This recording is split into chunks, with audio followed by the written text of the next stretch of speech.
all you need is a good therapist, the person that is for you. You cannot help someone who doesn't wish to be saved. Hi everyone, this is my second video on this channel. This is absolutely crazy. Today we're going to talk about why is therapy good for you? Why is therapy good for you? Because everybody will tell you to go to therapy. Everybody will tell you it's good for you, but why? Why?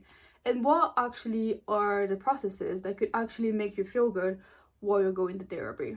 Because people just tell you to go there, but they don't tell you the process that which could also make the experience better. So first thing first that I want to mention is that you absolutely need to search the therapist yourself. I'm being so serious about this. You cannot, and I mean you can, but I think it's very much not recommended, especially by me, to let someone else find a therapist for you. I mean, if you're 12 and you don't know how to search the internet, fine. But if you're a grown adult and you let your wife or your mother find a therapist for you, it's not gonna work. You're gonna go there and you're gonna be like, I don't like this person, and then you're gonna give up. First thing first is that you gotta find a therapist yourself. You go on the internet, you find a therapist, like really close to your area, or on the internet if you want to only do it online. And then you gotta see the reviews. You gotta see if this person clicks for you. Even though you gotta see them online and through a picture, you're not exactly sure if this person is gonna be the person for you. You gotta try. You go once, you don't like it, you change therapist. But as I always going to say in my videos is that you always need consistency. Okay, so don't give up just because the first choice was not for you, the second choice was not for you, the third choice was not for you. Obviously you're not gonna have to do it every single week, right? You can put pauses in between. I took years to be able to find the therapist I have now, and I gotta tell you that it was not easy. It was not easy because nowadays what you see as therapists, and also what people are really scared about, is that they gotta speak up to these people that they do not about, strangers, and that stranger just stares at you back, doesn't say anything for 30 minutes, says one word in 30 minutes, and then she says, thank you, 60 pounds please. And you're kind of like, oh, but you couldn't talk more. I would say that it takes time. And if you're someone who likes to talk and not specifically wants someone who talks a lot, these are perfect for you. But a lot of people actually want a conversation when they see a therapist, and I think that's very important as well. So why would this be important for you? This would be important because if the moment you feel comfortable with that therapist, the moment you feel comfortable, that's the moment you're going to see progress. If you're not comfortable with the person you're talking to, but you feel like you have to be there because therapy is good for you, it's not gonna work. You're only gonna make yourself even more anxious about this because you don't like the person. And it's okay to not like a therapist, okay? Not everyone is gonna be good for you. You just gotta change. You just gotta change your therapist and try again. Try again in 2 months, 3 months, 6 months, it doesn't matter. Change and start again. I'm always gonna say this: you need to have determination and you need to have the consistency of actually trying. If you don't try, you don't know. So the moment you search the therapist, the moment you found a therapist for you, you're going to therapy, right? And you like the person, she's exactly how you want her to be, she talks, she doesn't talk, whatever you prefer, right?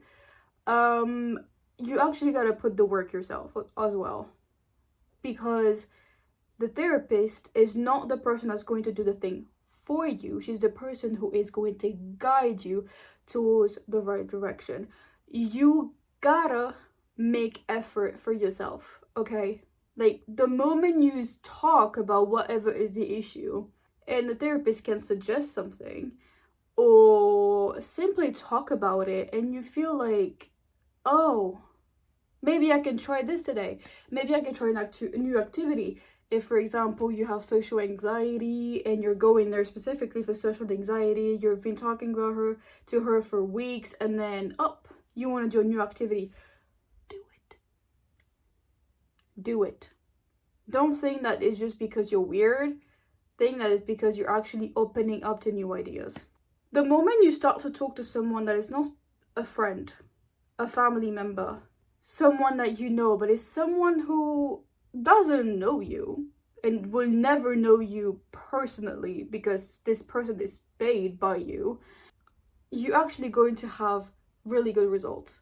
Not only that, but your mind, in that brain of yours, is actually going to think that this person is a professional, someone who has been trained for years for this specific type of situations. So your brain actually makes you automatically to think that this person is safe. This person knows what I'm going to talk about. It's only when you're going to talk about something and you see that he or she or they are very puzzled about what you're saying. It is something like that doesn't take, that is not rocket science. And you're kind of like, oh, the feeling is not clicking. That's the moment you change. But then, how many times can you change before thinking, therapy is not for me? Is there really a number? Or does it really just depend on maybe the culture? Maybe if you try in another country, maybe it will work for you. But hey, not everybody can do that, right? I'm saying this because I'm moving between 2 countries all the time and I can, but I don't mean that everybody can't do this, right? Also, what I think is very, very important to be able to feel good about therapy and being like, why is good therapy good for you? Which is basically the topic of this video. Is that, do you feel safe talking about certain things to your therapist? Do you feel safe about talking about things that could be very sensitive, knowing that, the therapist can get upset too about it?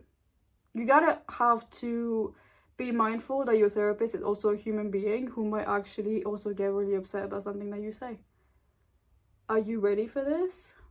Are you not ready for this? If you're not ready for therapy, I'm just going to say this because a lot of people push you to therapy, but if you're not mentally ready for therapy, it's not going to work. It's not going to work. Like, I'm just going to say this very, very honestly. You're not mentally ready for therapy, you're not going to see any progress. The moment you're genuinely like, I want to help myself, that's the moment that things are going to progress. Just putting this out there, because I know that a lot of people are being pushed by parents, pushed by the school, pushed. But, they go weeks, months, years into therapy and nothing's changing because that person does not want to put the work. You cannot help someone who doesn't wish to be saved. You can't. But if you want to get helped, do it. And you will see after a few months. It really depends on your situation, obviously. It could take only weeks. It could take months. But you're going to see that you're actually going to see life differently. You're actually going to have patterns in your life that are going to be different. You're actually going to see life differently. You might have a better sleep schedule. You might have a better relationship with someone you were fighting with. You might find work not as, tiresome anymore. You might actually see life differently than you used to. All you need is a good therapist, the person that is for you. And nobody's telling you this because everybody's going to push you to therapy because this is what they were taught these days. You got to be logical about these kind of things. You can't simply be like, okay, therapy. That's it. Bye. Next, And as I say in all my videos now, I'm going to be happy for you. I'm going to be proud of you when you do. And when you're going to be there, actually seeing progress. It's not going to come after 2 sessions. Just gonna put this out there. It's gonna take at least 10 sessions for you to actually sit down one day and think, oh, I'm actually feeling like this is working. Or you're gonna think the opposite, this is not working, I need to change my therapist. But yeah, how to make you feel better about this. You gotta believe it. That's it. You gotta believe it will change. You gotta believe that it will get better, and it will get better. You gotta feel positive about this. You cannot go to therapy thinking about it negatively.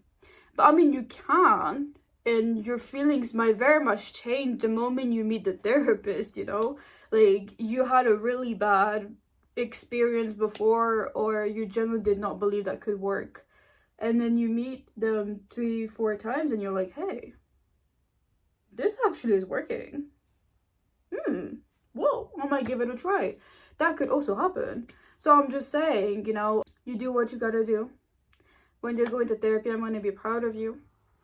You just have to have the consistency and the determination, as I said, to do it, or else, you know, I mean, I'm not gonna say you're throwing money out of the window, but you're definitely not gonna see any progress, any real progress that will actually help you into mental health, into an issue that you have, relationship issues. I don't know, you go heartbroken at some point. You gotta try though. I always say this, you don't try, you don't know. All right. Thank you so much for watching this. I hope this was helpful. I feel like it wasn't really, but I'm gonna upload it on the internet anyway. Yeah, thank you, and I hope to see you in the next video. Please subscribe to my channel. You can also subscribe to my TikTok and to my Instagram, and I'll see you in the next video. Bye!